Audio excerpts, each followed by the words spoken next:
வரவிருக்கும் spiritual tax Tamil நேயர்களுக்கு வணக்கம். நான் உங்கள் பிருந்தா சங்கர். இன்று நம்மோடு சிறப்பு விருந்தினராக இணைந்திருப்பது ஜோதிட உலகின் super star Brahmasri Ramji Paramahamsa sir அவர்கள் தான். வணக்கம். வணக்கம். வணக்கம். எப்படி இருக்கீங்க? நல்லா இருக்கு. குரு பகவான் கொடுக்கக்கூடிய 3 ஜாக்பாட்கள் என்னென்ன? இந்த குரு பெயர்ச்சி வருகிறது. அதை முன்னிட்டு குரு பகவான் 3 ஜாக்பாட்டுகளை அனைவருக்கும் அள்ளித்தரப் போகிறார். யார் யாருக்கெல்லாம் குழந்தை பிறக்க போகிறது, யார் யாருக்கெல்லாம் ஃபாரின் போக போறீங்க, யார் யாரெல்லாம் வீடு கட்ட போறீங்கிறத ராசி ரீதியாக நாம் பார்த்து விடலாம்.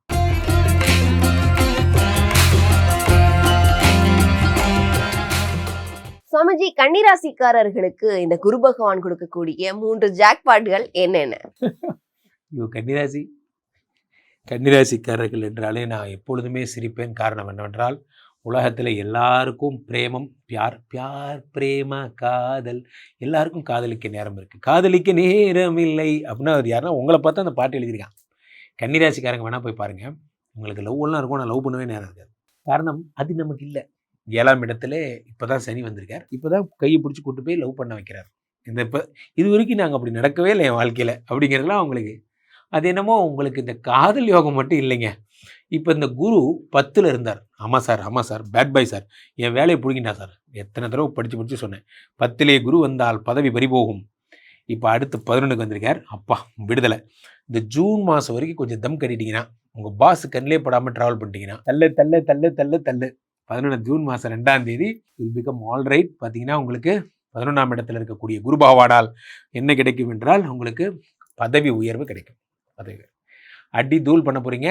கம்பெனியில் எது வேலை இல்லைன்னு கவலைப்படுங்களோ இப்போ வேலையாக கொடுத்துக்கொள்வாங்க. ஒரு மனுஷன் எவ்வளோ வேலையாக செய்கிறதுங்கிற அளவுக்கு வேலை. 11 என்பது மாமனார் அப்படி உறவு உங்கள் வாழ்க்கையில் வரும். அல்லது ஏற்கனவே உங்களுக்கு மாமனார் இருந்தால் அவர் பிரியமாக பேச ஆரம்பிப்பார். புதிய நண்பர்கள் வருவாங்க. சில நண்பர்களை சில பேரை கண்டு என்ன சொல்கிறது, சிரித்து நகர்ந்து விடுவது நல்லது. எல்லாத்தையும் சீரியஸாக எடுத்துக்கணும்னு அவசியம் இல்லை. நான் சமீபத்தில் ஒரு விளம்பரம் பார்த்தேன். Some friends are like ads, just skip the ad அப்படின்னு. ஆமாம், ஆட் மாதிரி ஸ்கிப் பண்ணிட்டு போயிருங்க. எல்லாத்தை பற்றி வரி பண்ணணும் உங்களை யாரும் சொல்லலை. அதனால் 11ஆம் இடத்துல குரு பகவான் இருக்கிறார். 11 இருக்கிற 3ஆம் இடத்தை பார்க்கிறார். 3ஆம் இடம் என்பது என்ன? முயற்சி. அடுத்ததாக 5ஐ பார்க்கிறார். அப்போது கன்னிராசிக்காரர்களுக்கு இப்போ தான் கல்யாணம் ஆக போகுது இந்த ஜூனுக்கு அப்புறம். ஆனால் உடனே குழந்தை எழுதி வச்சுக்கோங்க. ஆகஸ்ட் மாதம்லாம் உங்கள் கையில் குழந்தை இருக்கும். ஆகஸ்ட் செப்டம்பர் கையில் குழந்தை இருக்குமா?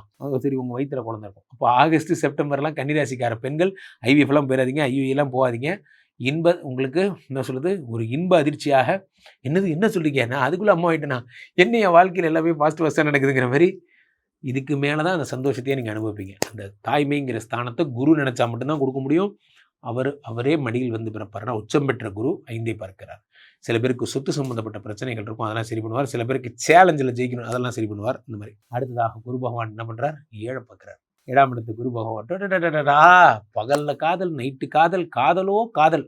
இந்த 1.5 வருஷம், இந்த 1 வருஷமும் வெறும் லவ் இப்படியே தான் இருப்பீங்க.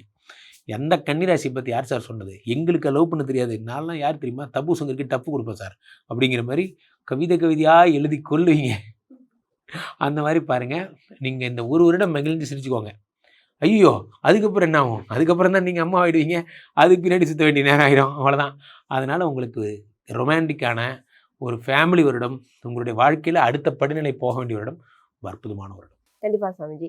கன்னிராசிக்காரர்கள் அதாவது அவர்களுடைய பார்ட்னரோட சேர்ந்து புதிதாக தொழில் தொடங்கினா அது சிறப்பாக சூப்பராக இருக்கும். காரணம் என்னவென்றால் குரு பகவான் 7 பார்த்துருக்கார். அதனால் நீங்கள் புதிதாக ரெஸ்டாரண்ட் மாதிரியான, துணிக்கடை மாதிரியான பிஸ்னஸ்லாம் பண்ண ரொம்ப சூப்பராக இருக்கும். கண்டிப்பா. இவர்களுக்கு 100க்கு எவ்வளவு மதிப்பெண் கொடுக்கும்? 100க்கு தாராளமாக. அப்போ 11க்கு வந்துட்டார் இல்லையா?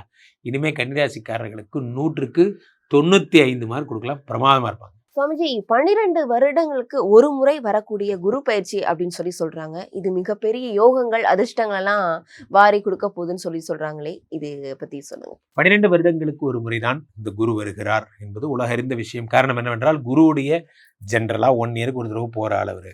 அதனால் 12 வருஷத்துக்கு ஒரு தடவை தான் அவர் வருவார் 9ஆம் இடத்துக்கு. பெரிய விசேஷம்லாம் ஒன்றும் கிடையாது. ஆனால் இதில் என்ன விசேஷம்னா, கடகத்தில் அவர் உச்சம் பெறுவாருங்கிறது ஜோதிட நியதி. இதில் இவர் உச்சம் பெறும் போது 2-3 யோகம் இருக்குன்னே நடக்குது. அது என்ன நடக்குது என்றால், இந்த குரு இங்கே இருக்கும்போது சனி மீனத்தில் இருப்பாருங்கிறதுக்கான தியரி 25 வருஷம் கழிச்சு தான் வரும். ஏன்னா சனிக்கு 2.5 வருஷம் அலைவு நேரம். அப்போது மீனத்தில் சனி இருக்கும் பொழுது அதை குரு பார்க்கும்போது இந்த வருடம் சனிப்பெயர்ச்சி நாட் ஒன்லி 7.5 சனி இருந்தா அதாவது கும்பத்துக்கோ மீனத்துக்கோ மேஷத்துக்கோ எல்எஸ்னி போயிட்டு இருக்குல்ல, விடுதலை. அதுக்கப்புறம் வாங்க அப்படி வாங்க, சிம்ம ராசிக்காரர்களுக்கு அஷ்டம சனி, உங்களுக்கும் விடுதலை. அப்படி தனுசு ராசிக்காரர்களுக்கு அர்த்தாஷ்டம சனி, உங்களுக்கும் விடுதலை. கன்னி ராசிக்காரர்களுக்கு கண்டக சனி, உனக்கும் விடுதலை. ஆல் விடுதலை. காரணம் என்னவென்றால் சனி இந்த ஒரு வருஷத்துக்கு குரு பார்த்து கொண்டிருக்கும் போது ஒன்றும் பண்ண முடியாது என்பது வேத சாஸ்திரம். இதுதான் பேசிக்ஸ். அப்போ இந்த அமைப்பு கிடைத்தது ஒரு பெரிய வாரம். அவ்வகையிலே குரு பகவான் காலபுருஷனுக்கு 8ஆம் இடமாகப்பட்ட விருச்சிகத்தை பார்க்கிறார். இது பெருஞ்சொத்து தருகின்ற இடம். பொதுவாகவே காலபுருஷனுக்கு 8ஆம் இடம். 8ஆம் இடம் என்பது தடைகள், 8ஆம் இடம் என்பது வழக்கு, 8ஆம் இடம் என்பது கேஸு, பிரச்சனை, இதெல்லாம். அதை குரு பார்க்கும் பொழுது யார் யாரெல்லாம் தேவையில்லாத ஹிம்சையில் மாட்டியிருக்காங்க, நான் ஒரு தப்பும் பண்ணல சார், என் மேலே கேஸ் போட்டாங்க சார் போன்ற பிரச்சனை இருக்கிறவங்களுக்குலாம் அதெல்லாம் சரியாயிடும். அடுத்து குரு பகவான் காலபுருஷனுக்கு 10ஆம் இடமாகப்பட்ட மகரத்தை பார்ப்பதால் எல்லாருமே ஒரு தொழிலில் நல்லா வரணும், தொழிலில் டெவலப் ஆகணும் என்பதை ஒரு தீர்மானமாக எடுத்து ஸ்டார்ட் அப் பிஸ்னஸ் பண்ணுறது, பிஸ்னஸில் பெரிய ஆளாகணும்னு நினைக்கிறது போன்றவைகள்லாம் நடக்கும். அடுத்ததாக காலபுருஷனுக்கு 12ஆம் இடமாகப்பட்ட மீனத்தை குரு பார்க்கும் பொழுது இந்த வருடமே ஒரு ஃபேமிலி வருடம். என்ன ஃபேமிலி வருடம்? இது வரைக்கும் நான் எங்கெங்கேயோ பிஸ்னஸ் ட்ரிப் போயிருக்கேன். நான் போகாத ஊர் கிடையாது, ஆனால் போகாத கண்ட்ரி கிடையாது. என் ஒய்ஃபை கூட்டிகிட்டு போனதுன்னா விரல் விட்டு எண்ணிடலாம், அவ்வளோதான். எங்கே போனாலும் தனியாக தான் போவேன். இந்த ஒரு வருடம் ஒய்ஃப் இல்லாமல் நீங்கள் போகிற ஒரு ஊர் கூட இருக்காது. எல்லா ஊருக்கும் உங்கள் ஒய்ஃபை கூட்டிகிட்டு போவீங்க. உங்களுடைய காதல் ஒரு 25 வருஷம் பேக் போகும். ஒரு காலத்தில் நாங்கள் லவ் பண்ணும் போது அப்படிங்கிறதெல்லாம், அது என்ன வயசாக இருந்தாலும் சரி, உங்கள் மனைவி எப்பயுமே உங்கள் காதலி தான். அதனால் 12ஆம் இடத்தை குரு பார்க்கும் பொழுது இல்லற வாழ்க்கையில் சுகம், சந்தோஷம், மகிழ்ச்சி, குடும்பமாக இருக்கிறது. வாழ்க்கையில் நண்பர்களே, குடும்பமாக இருப்பது ஒரு பெரிய வரம். நான் பெரிய டானு, என் ஒய்ஃப் கூட உட்காந்து 5 நிமிஷம் பேச நேரம் இல்லை, சேர்ந்து சாப்பிட்றேனே, அப்புறம் என்ன வாழ்க்கை?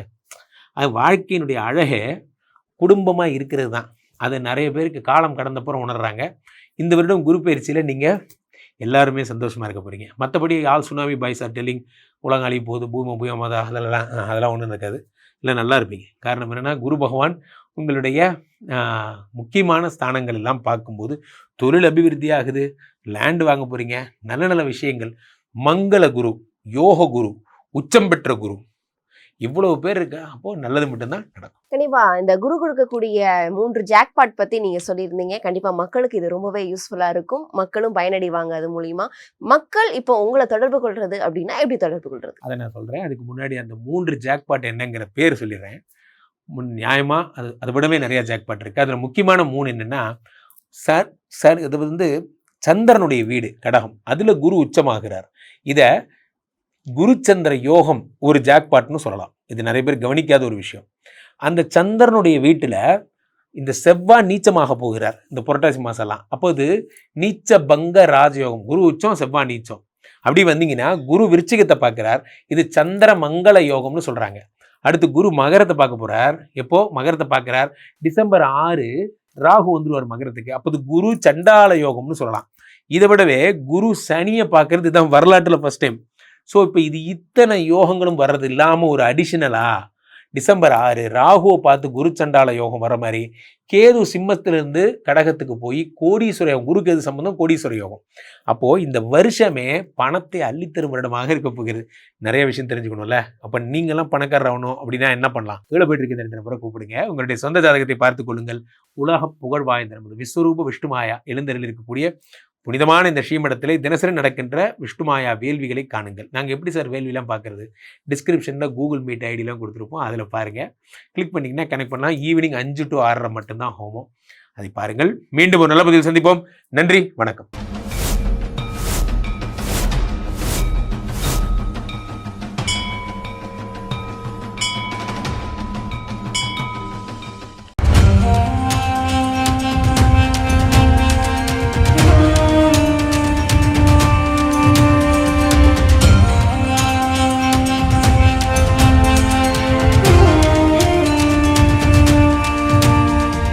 எல்லா ஊர்லேயும் சாமியை அடித்து துரத்தி அனுப்புகிறாங்க. அதன் பிறகு பார்த்திங்கன்னா இந்த பூண்டிக்கு வராரு. இங்கே இருக்கவங்க பக்கத்தில் இருக்கவங்க எல்லாம் சேர்ந்து சாமியை திருவண்ணாமலைக்கு போகிற வழி மல்லவாடி காட்டில் எடுத்து போய் வெட்டி போட்டு வந்துடுறாங்க. எப்படின்னா தலை தனியாக, கை தனியாக, கால் தனியாக, பீஸ் பீஸாக வெட்டி போட்டு வராங்க.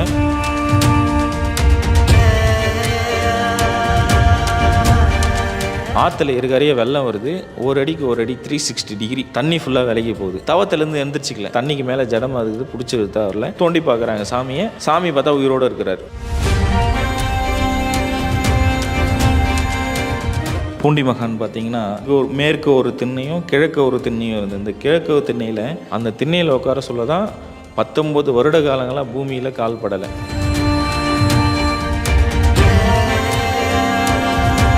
ஜமீன்தாரர் வந்து கேட்குறாரு, சாமி உங்களுக்கு அப்பா அம்மா யார், அண்ணன் தம்பி யார், நீங்கள் எங்கேருந்து வந்தீங்க, உங்களுக்கு பசங்க இல்லையா, குழந்தை இல்லையா, உங்கள் மனைவி இல்லையான்னு கேட்குறாங்க. அப்போ சொல்கிறாரு, அண்ணாமலையாரும் உண்ணாமலை அம்மனும் தான் எனக்கு அப்பா அம்மா, பசங்கன்னு பார்த்தீங்கன்னா நீங்கள் தான் என் பசங்கன்றாங்க. உங்களுக்கு என்ன வயசாகுது சாமி அப்படின்னு சொல்லிட்டு கேட்குறாங்க. நான் அண்ணாமலையார் கோவில் கட்ட சொல்ல எங்கள் அப்பாவுக்கு நான் கல் எடுத்து கொடுத்தேன் குழந்தையிலேருந்து. இன்றைக்கி ப்ரெசன்ட் டேட்டுன்னா அதுதான் என் வயசு, நீ அன்றைக்கி நீங்கள் கூட்டி சொல்லுப்பான்றாரு.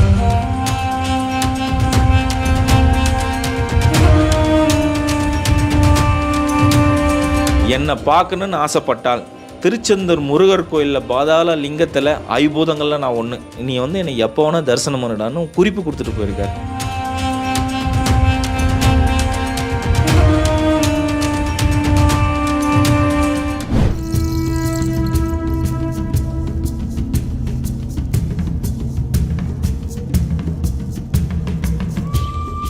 புலிகள் கூட ஒரு மகான் விளையாடி இருக்காரு. இவர் தவம் இருக்கும்போது இந்த வரி புலிகள் இவரை பாதுகாத்திருக்கு.